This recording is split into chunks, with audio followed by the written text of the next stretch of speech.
I am Professor Helen Ebaugh from the Department of Sociology here at the University of Houston. I teach primarily the sociology of world religions. And what I want to talk with you today about is the concept of organizational culture. We often think about culture in terms of groups, small groups, large groups, medium-sized groups, or we talk about culture in terms of symbolic expressions via the media, in terms of values and norms of a group. There's another way in which we can think about culture, and that is from the perspective of organizations. Every organization, small, medium, large, has an organizational culture. And on the board you will see a definition for organizational culture. Organizational culture is the specific collection of values and norms that are shared by people and groups in an organization and that control the way they interact with each other and with stakeholders outside the organization. So that is what we mean by organizational culture. Today I want to demonstrate organizational culture by telling you about a study that I have recently completed and that I report in my new book. It's called The Gulen Movement, a sociological analysis of a civic movement rooted in moderate Islam. It's a movement that began in Turkey in the late 1960s and early 1970s. Today it is a global movement with activities in schools in over 180 countries, in 5 continents around the world. And I want to begin by telling you how I got interested in this movement. On September 11th, 2001, I was teaching my world religions course here at the university, and I taught at 8:30 in the morning. And my routine was to come in at 7:30 and spend an hour preparing my lecture. I began to lecture on the role of religion in conflict around the world, and that particular day I was lecturing on Northern Ireland. I no more than started my lecture, and one of the students said, "Dr. Ebaugh, what about the World Trade Center?" And I said, "Oh, you mean in 1992 when the first attack on the World Trade Center occurred?" He said, "No, this morning." And I said, "What are you talking about?" And about that time, a second student was on his cell phone and he said, "My girlfriend has said, turn on CNN." I thought at first the students were mistaken. I had no idea what they were talking about. But what I said to them was, if what you're telling me is in fact true, if there has been an attack on the World Trade Center in New York, the world will never be the same. And it doesn't matter what I say to you today. I said, and so we're going to go over to the UC and we're going to turn on CNN and watch these world-shattering events. And I still wasn't totally sure that this was in fact what was occurring. I said to them, but before we go, let me just make a prediction. I predict that in the next 10 minutes, someone will blame Muslims for this attack. And I said, it well may be an Islamic group, but let me just remind you that there are many, many sects or groups of Muslims, and they're not all the same. So let's don't paint all Muslims with an event like this. And with that, I dismissed class and we went over to the UC and saw the second plane hit the World Trade Center. By the time we came back on Thursday to class, I had 3 covered Muslim women in class. All three of them in their families had been contacted by the FBI. My big question from the very beginning was, where is the moderate Islamic voice? This was the first time many people had heard of Islam. Hopefully those who had taken my world religion knew a little bit about Islam, but many Americans knew nothing about this, quote, strange religion. And they're introduced to Islam under these tragic circumstances.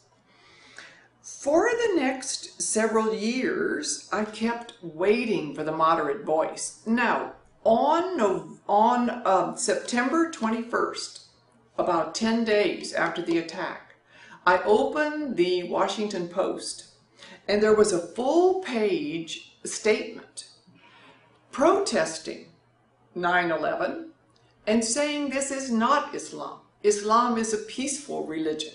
And it was signed by M. Fethullah Gulen, imam and scholar. And that name caught my attention. That's the first I had heard of Mr. Fethullah Gulen. In the several years after this event, I began to have graduate students from Turkey. Some of them who were attached to the Gulen movement, who were supporters of the movement. And several of them did theses of the movement here in Houston. So I began to get familiar with the movement. Now let me tell you a little bit about the movement. I then made my first of 7 trips to Turkey. And in 2008, I spent 2 weeks there doing systematic interviewing. And based on all of this data comes this book. It's the first general introduction to the movement for a Western audience. And the book has just done phenomenally well, especially in Turkey. It's a controversial movement, and I'll talk about that in a minute. In the late 1960s, Mr. Fethullah Gulen, who was an imam in Turkey, began preaching on the street corners, in some of the coffee shops, anywhere people would listen in Turkey.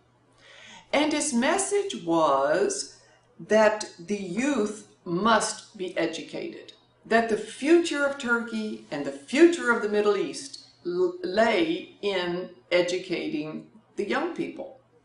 And he went on to say, not in madrasas, these Islamic schools that we've heard so much about, but in public and private schools, and the youth must be instructed in science and mathematics and technology. And along with this, in what he kept calling human values. Now, this was not such a terribly radical idea, except he went on to say, and to do education like this is to be a good Muslim. To be a Muslim is to be educated and to value education. And he said there's no conflict between Islam and modernization. Over a period of several years, many people around Izmir, where he was preaching, resonated with his ideas. It was a time in Turkey of great illiteracy. It was a time when a lot of movements were coming into Turkey, communism, Maoism, a lot of nationalist movements. The youth were in great turmoil.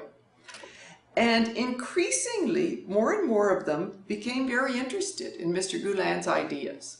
Simultaneously, Izmir is an industrial center in Turkey. So some of the local businessmen became interested in supporting these educational endeavors. And Mr. Gulen preached, everybody has a role. He argued, we need principals, we need good teachers, we need families who will support this kind of education, and we need finances. We need businessmen who will put their money behind these endeavors. At the time, there were no private schools in Turkey. All the schools were public. So immediately, what Mr. Gulen suggested to his supporters is that they build dormitories where rural kids could come into the cities, live in these dormitories where parents thought they would be safe, and go to high school and then university in the big cities. And these dormitories became very, very popular and very successful. Simultaneously, university students would come into the dormitories and tutor the students. Along with that, Turkey has a universal university exam. Everybody in high school has to take the university exam, and one must make a certain score before you can go on to university. So he also started these preparatory courses where students were prepared for the university exam, and they were very successful. His schools were able to raise the rate of acceptance into universities significantly. So the movement became very popular in Turkey. More and more people were interested in this kind of educational endeavor of the movement. And of course, along with this came the practice of Islam, because Mr. Gulen himself was very much a practicer of Islam, and many people attracted to the movement were practicing Muslims. So over and over again, Mr. Gulen taught there is no conflict between science, education, and religion. Rather, they go hand in glove. In the 1980s, President Özal became president of Turkey. And one of the things he did was allow private schools. He also opened up Turkey to the business community. He made Turkey more global, and this middle-class entrepreneurs grew during the 1980s. Many of them were very attracted to these ideas of education. And in the late 80s and early 1990s, the businessmen began putting their money into private schools. These private schools, they're now, we don't know for sure, but probably around 500 in Turkey. They follow the state curriculum. They emphasize science. They have beautiful science labs and computer labs. The students in these schools compete internationally in competitions and win many prizes. So they're very much private schools, but following state educational curriculum. These schools became very popular, and increasingly Mr. Gulen encouraged young people to go to schools of education, to become principals and teachers, which they did. And the schools are very successful. There are now over 1,000 of them around the world. And the educational level of the students in these schools is very high. Now, the big question is, how are these schools supported? Where does the money come from? And when I began studying the movement in the mid-2000s, that was the big question. There were some people who were saying, where does the money come from? Is it Saudi Arabia? Is it Iran? Is it the American CIA? Where's the money? So when I did my study in the spring of 2008, that was my big question, to try to get to the financial structure of the movement. And now here is where I get into these notions of organizational culture. I did 103 interviews at all levels in Turkish society, starting with the most wealthy entrepreneur supporters of the movement, continuing with professional lawyers and doctors, all the way down to blue-collar workers. And to summarize, what I found basically is that everybody supports the movement. Somewhere between 5 and 20% of his or her annual income, with the average being about 10%. Now, whether you're making $1 million a year or whether you're making $10,000 a year. Across the social spectrum, people were giving about 10% of their income. In addition to this, many people were giving volunteer labor, hours of volunteer work. These students that I had, as you know, we work our grad students long hours, but they were spending 20, 25, 30 hours a week doing volunteer work in the movement. So the question is, why? What is providing the motivation for this kind of commitment? And also, people in the movement are highly committed to what the movement is doing. There are two answers to this. One of the reasons is that Turkey has always been known for a culture of hospitality. Going back to Muhammad and his desert culture, he emphasized helping those in need, taking care of one's neighbor. It's said that Muhammad hardly ever dined by himself in his tent. He would open up his tent to needy people who were hungry. So if one goes to Turkey, you're immediately struck by the hospitality of the country. Even the travel books will say that. It's one of the key characteristics of Turkish culture. Now, along with that comes the notions of Islam. One of the 5 pillars of Islam is zakat, Z-A-K-A-T, which means the obligation to give a certain portion of one's income to the needy.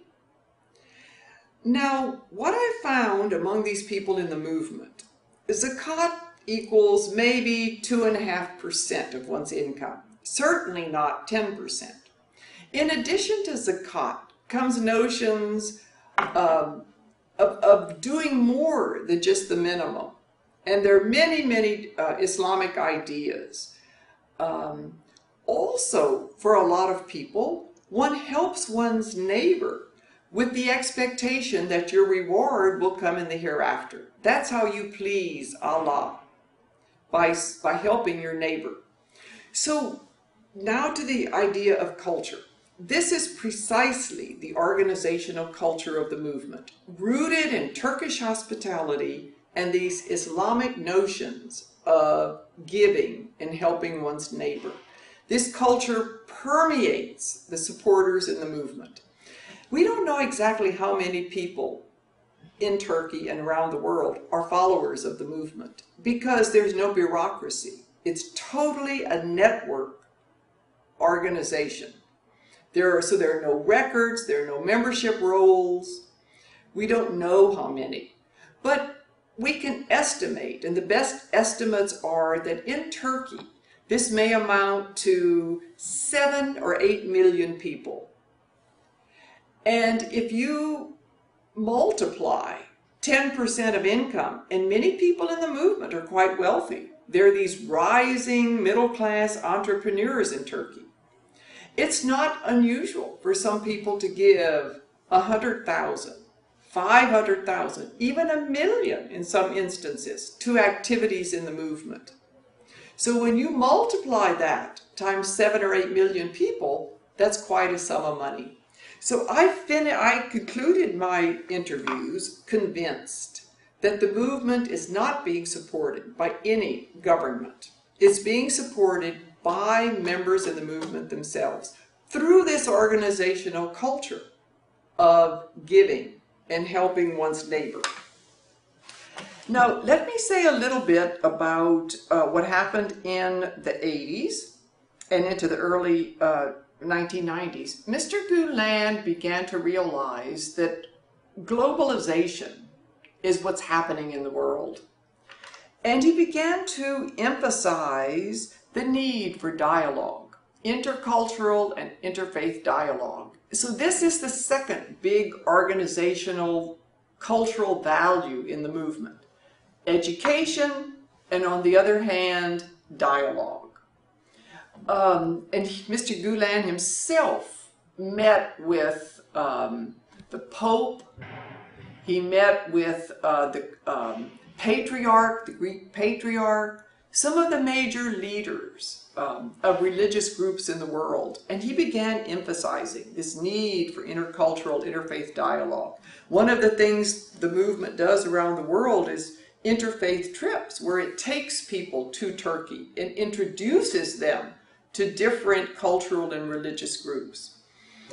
Also, with the fall of the Soviet Union in the late 1980s, Mr. Gulen began saying, up to this point, our activities are restricted to Turkey, schools and so forth. He said, with the collapse of the Soviet Union, there's now a vacuum among the youth in these former Soviet countries. So it's time to begin building schools in these Central Asian countries. So in 1992, a wealthy businessman in Istanbul sold what he had, bought an old school bus, packed his family in this bus, and headed to Azerbaijan. And today there are about 10 schools throughout Azerbaijan. I visited them about a year and a half ago.